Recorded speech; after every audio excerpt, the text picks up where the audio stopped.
Hello students, welcome to physics classes. पिछले lecture में आप लोगों ने अलग अलग नियमों के बारे में पढ़ा और उस नियम में चुंबकीय बल से संबंधित चुंबकीय बल, चुंबकीय क्षेत्र और प्रेरित धारा की दिशा निकालने के लिए आपने कुछ नियम पढ़े थे। तो आज के इस लेक्चर में हम लोग चुंबकीय क्षेत्र में किसी विद्युत धारावाही चालक पर जो बल लगता है उस बल के लिए क्या व्यंजक होगा और कितना बल लगता है इसके बारे में देखेंगे। तो पेन और कापी निकालिए और साथ साथ नोट करते रहिए। चुंबकीय क्षेत्र में किसी विद्युत धारावाही चालक पर लगने वाला बल, तो इसका कॉन्सेप्ट जो है फ्रांसीसी वैज्ञानिक आंद्रे मेरी एम्पियर ने दिया कि अगर किसी धारावाही चालक को किसी बाह्य चुंबकीय क्षेत्र में रखा जाए तो चालक पर एक चुंबकीय बल लगता है, लेकिन उस समय तक ये नहीं बताया गया था कि यह चुंबकीय बल कितना लगता है। तो यह चुंबकीय बल प्रैक्टिकली आधार पर ये फिर बताया गया, प्रयोगात्मक आधार पर, कि जिसका परिमाण जो है निम्न कारकों पर निर्भर करता है। कौन कौन से कारक हैं? तो चालक पर लगने वाला बल F उस तार में बहने वाली धारा के अनुक्रमानुपाती होता है, अर्थात बहने वाली धारा का मान जितना अधिक होगा उस पर लगने वाला बल भी उतना ही अधिक होगा। चालक पर लगने वाला बल चुंबकीय क्षेत्र पर निर्भर करता है। अगर चुंबकीय क्षेत्र की तीव्रता अधिक होगी तो उसके ऊपर जो बल है वह अधिक लगेगा। चालक पर लगने वाला बल चालक की लंबाई पर निर्भर करता है, अर्थात तार की लंबाई अधिक होगी तो बल अधिक होगा और तार की लंबाई अगर कम होगी तो बल कम होगा। साथ ही साथ चालक पर लगने वाला बल F directly proportional to sine theta. अब यहां पर थीटा क्या है? थीटा जो है चालक की लंबाई यानी जो तार है तथा चुंबकीय क्षेत्र के बीच बना कोण है। तो अब इस फिगर से आप देखें कि यह एक जो है यू शेप का मैग्नेट रखा गया है। इस यू शेप में यह N है और यह S है। तो चुंबकीय क्षेत्र की दिशा किधर होगी? N से S की तरफ होगी। चुंबकीय क्षेत्र की दिशा N से S की ओर होगी। अब इसमें यह एक AB ये धारावाही तार लटकाया गया है, जो चालक है जिसकी लंबाई L है, यह लटकाया गया है और इस सिरे पर ये देख रहे होंगे कि वैद्युत धारा प्रवाहित की जा रही है। इन दोनों सिरों को कनेक्ट किया गया है बैटरी से। तो जैसे ही इस कुंजी को बंद करते हैं वैसे इस परिपथ में धारा बहने लगती है और जब परिपथ में धारा बहने लगती है तो चालक पर एक बल लगता है और वह बल इस कारकों पर, जो कि यहाँ पे दिखाया गया था, ऐसे निर्भर करता है। यहाँ पर जो थीटा की बात कही गई है तो चुंबकीय क्षेत्र की दिशा N से S ऐसे हो गई और इसमें जो बहने वाली धारा है यानी चालक ऐसे रखा गया है। तो अब ये कह सकते हैं कि ये जो सीधा तार जा रहा है ये सीधा तार और ये इन दोनों के बीच जो कोण बनेगा वही कोण होता है थीटा। तो अब इन चारों इक्वेशंस को अगर हम कंबाइंड कर दें तो ये मिल जाता है F proportional ILB sine theta. और जब कोई प्रोपोर्शनल का साइन हटाया जाता है तो वहाँ पर एक कांस्टेंट और इक्वल टू का साइन आता है। तो यहाँ पे कांस्टेंट 1 है तो इक्वल टू हो गया F equals to ILB sine theta. अब जो चालक पर लगने वाला बल है यह इस बात पर निर्भर करेगा कि चुंबकीय क्षेत्र के साथ कैसे रखा गया है।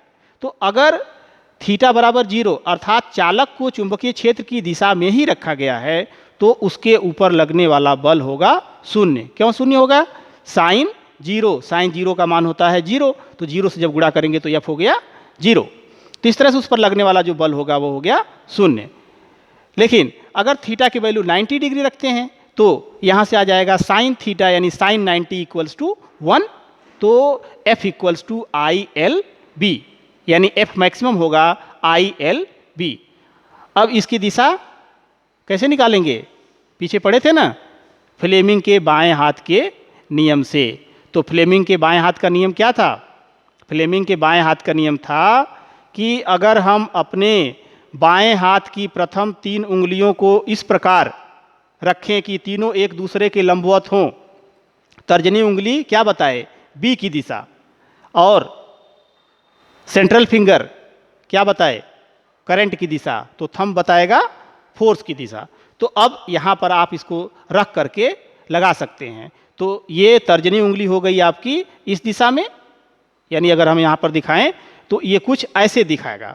अगर आपको फिगर दिख रहा हो तो कुछ ऐसे दिखेगा कि ये हो गया तर्जनी उंगली बी की दिशा में, और ये हो गया करंट। तो इस पर जो बल है ये अंगूठे की दिशा में लगेगा, अर्थात यह इस तरफ जो है कुछ शिफ्ट कर जाएगा। विद्युत मोटर, विद्युत मोटर के बारे में सभी लोग सुने ही हैं। इसके बहुत से प्रयोग आप जानते भी हैं, प्रयोग करते भी हैं।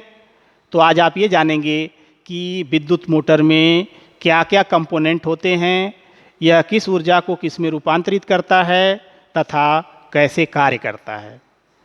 तो आइए देखते हैं। विद्युत मोटर एक ऐसी घूर्णन युक्ति है जिसमें विद्युत ऊर्जा का रूपांतरण यांत्रिक ऊर्जा में होता है। Means electrical energy is converted into mechanical energy.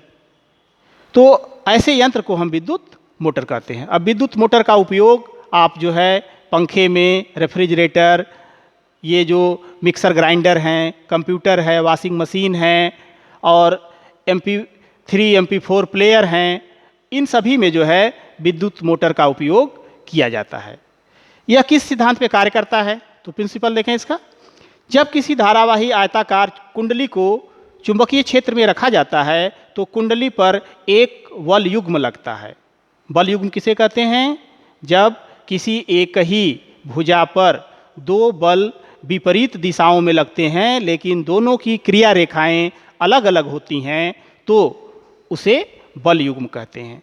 अब इस बल युग्म के कारण कुंडली अपने अक्ष के परितः घूर्णन करने लगती है और इसी सिद्धांत पर मोटर कार्य करता है। ये देखें, इसका सर्किट डायग्राम है।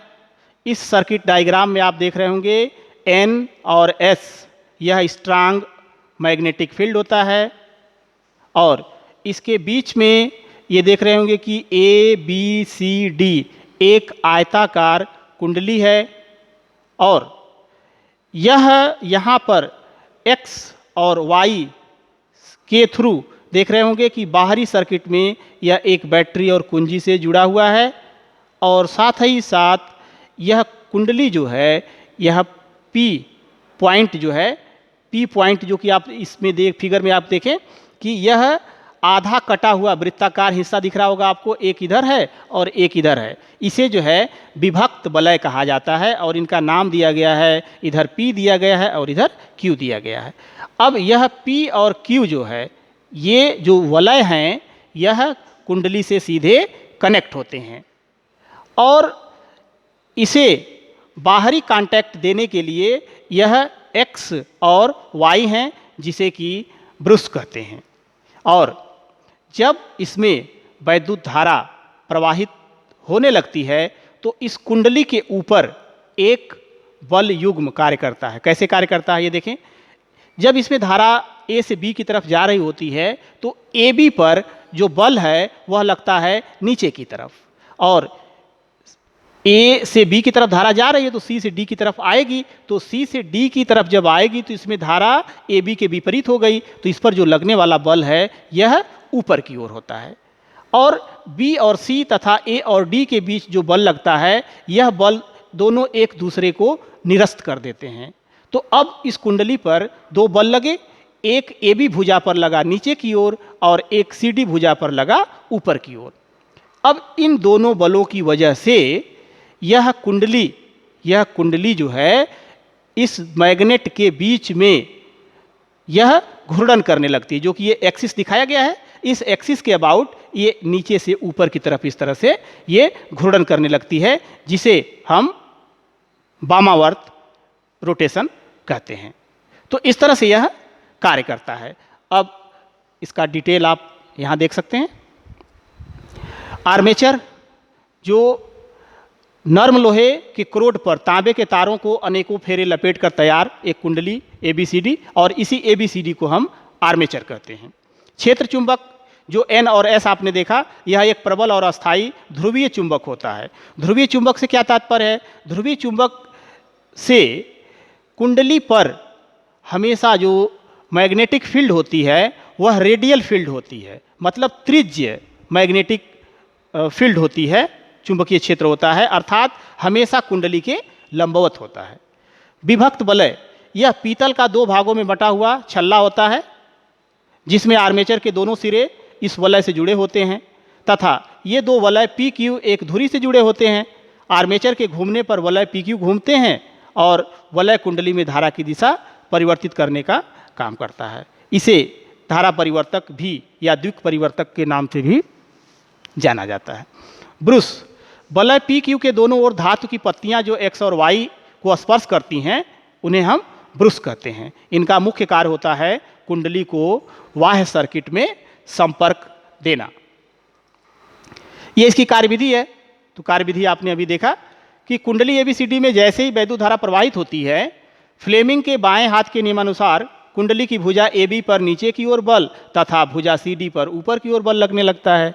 अतः कुंडली पर एक बल युग्मकार करने लगता है और कुंडली घूर्णन अक्ष के परितः वामावर्त दिशा में घूमने लगती है, जिससे कुंडली से लगे वलय PQ भी घूमने लगते हैं।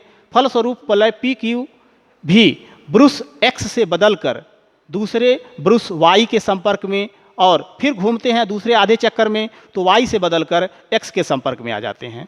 अतः कुंडली में प्रवेश करने वाली धारा पहले आधे चक्कर में X ब्रुश से होते हुए ABCD के अनुदिश और दूसरे आधे चक्कर के लिए X से होते हुए DCBA उसके विपरीत दिशा में कुंडली में बहती है और यही प्रक्रिया बार बार दोहराई जाती है और इस तरह से वैद्युत ऊर्जा अर्थात घूर्णन गतिज ऊर्जा में परिवर्तन हो जाता है। तो ये रहा आपका वैद्युत मोटर और परीक्षा के पॉइंट ऑफ व्यू से यह टॉपिक इम्पॉर्टेंट है, तो इसे आप अच्छे से पढ़ डालें।